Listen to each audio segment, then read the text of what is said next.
Hi, welcome to our channel. Tamil super star Vijayakanth గారు చనిపోవడం మనందరం తెలిసిందే. అయితే అతను తెలుగు చిత్రాలు నటించకపోయినప్పటికీ ఆయన పట్ల వచ్చినటువంటి స్పందన చూస్తే నిజంగా ఆశ్చర్యం వేస్తుంది.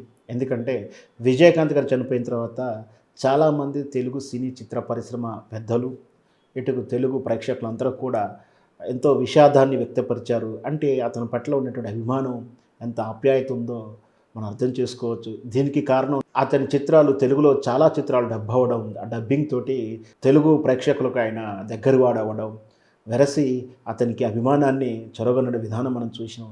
అలాగే విజయకాంత్ తమిళ్లో నటించినటువంటి చిత్రాలు సూపర్ డూపర్ హిట్ అయిన చిత్రాలను తిరిగి రీమేక్గా తెలుగులో మన హీరోలు చాలా చిత్రాలు చేశారు.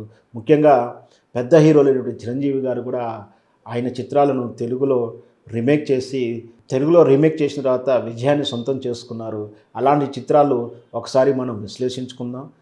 మొదట చిరంజీవి గారు నటించిన చిత్రాలు చూసుకుంటే, మొదట గతంలో దేవాంతకుడు చిత్రం కూడా అది మాతృక తమిళ చిత్రంలో విజయకాంత్ నటించిన చిత్రం తాలూకు నెగిటివ్ రైట్స్ తీసుకొని తెలుగులో చేసినటువంటి చిత్రం. దేవాంతకుడితోటి చిరంజీవి గారికి మంచి యాక్షన్ పెర్ఫార్మెన్స్ ఆర్టిస్ట్ కూడా పేరు వచ్చినటువంటి చిత్రం.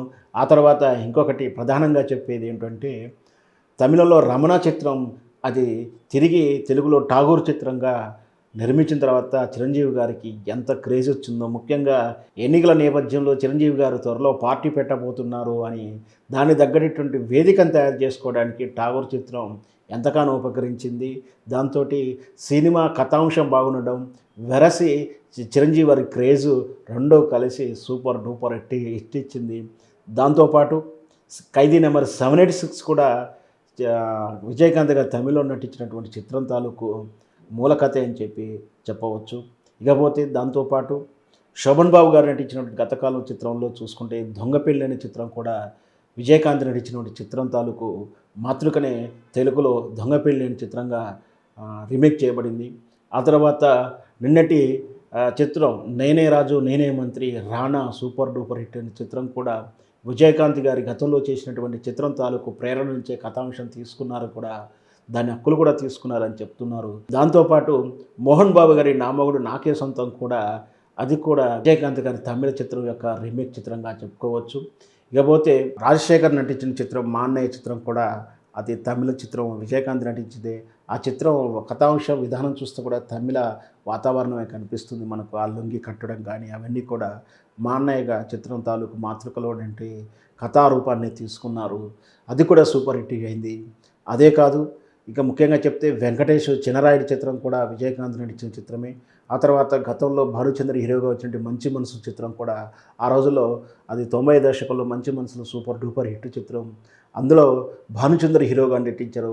ఆ చిత్రం కూడా విజయకాంత్ నటించింది.